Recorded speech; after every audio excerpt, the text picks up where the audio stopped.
Marston. I've been hearing about your plans. Have you, Miss McFarland? Yes, from Lee Johnson. To settle here and build a life for yourself. I'm afraid those aren't my plans. See, I already have a life. Well, I had one, and I'm trying to reclaim it. Or maybe what you could say is I had two, and I'm trying to end one of them so the other can survive. You do so love to talk in riddles, Mr. Marston. Do you do that, I wonder, as a substitute for having anything interesting to say? Probably, Miss McFarland. Oh, call me Bonnie, you fool. Call me Bonnie. Miss McFarland, I'm married. I have a son. I had a daughter, but she died. Years before that, I rode in a gang. We robbed banks, trains, held people ransom. We killed people we didn't like. Bill Williamson was in that gang. Now, if I don't capture my former brother in arms, great harm will befall my family. Now, I don't suppose any of this is very interesting to you, but I hope it explains why I wasn't so eager to talk about it. No, I do understand. I had no idea. You poor man. Even in this new country, memories don't really fade. My father was an illiterate Scot born on the boat into New York.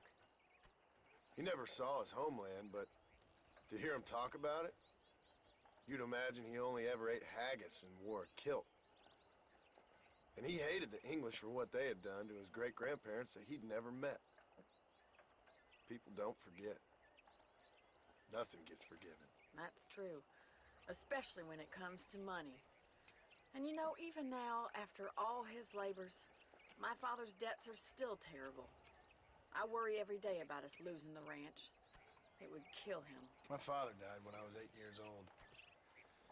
His eyes were, well, let's just say he was blinded in a bar fight south of Chicago. My mother died during childbirth. She was a prostitute, and he was her, well, I don't know what he was. So I was sent off to an orphanage and ran away and fell in with a gang.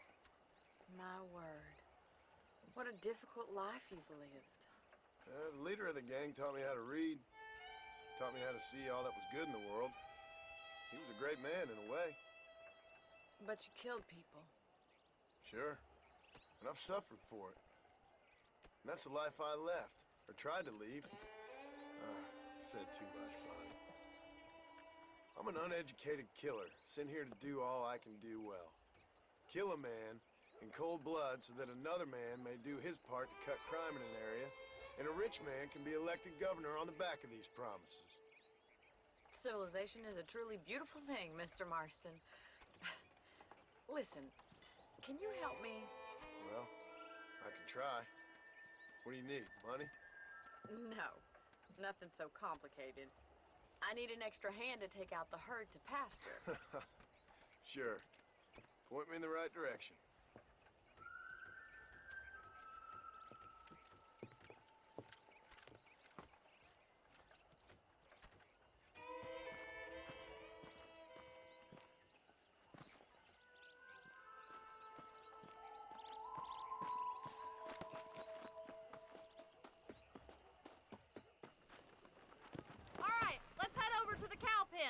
It's about time a budding farmer such as yourself learned how to herd cattle.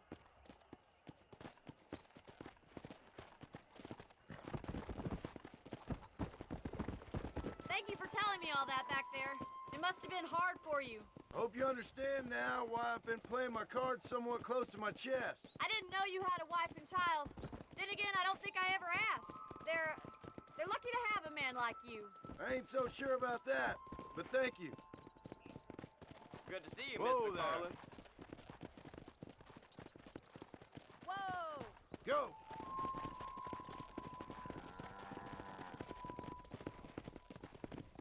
Get behind the herd. That should start them moving in the right direction. Assuming they aren't put off by your smell. Stay behind them, Mr. Marston. Nice job, Mr. Marston. Come on! Easy now. Come on! He's got it. Slow down! Herd the cows down the road. Pretend you know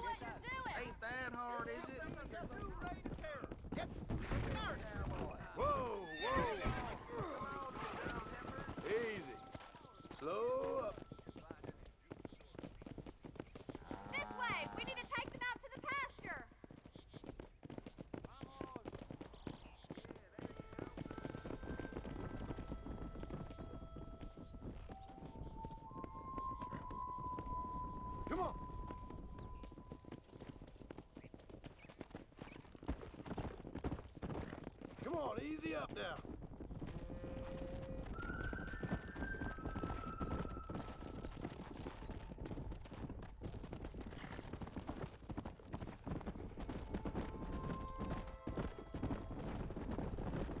Slow it up now.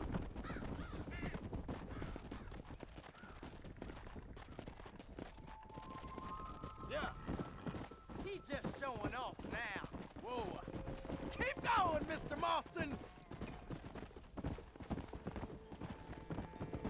Easy.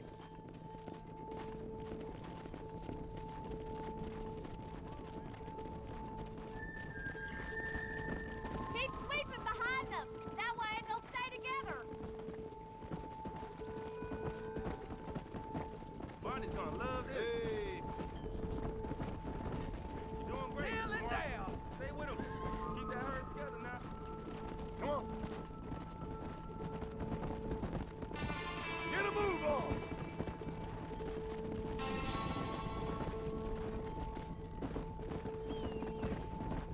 No stopping. Let's go. Whoa. You're not bad with the herd. Ranching might be your true calling, Mr. Marston. Either that or you were a cow in a past life. Thank you, Miss McFarland. I'll see you later. I have work to do back at the ranch.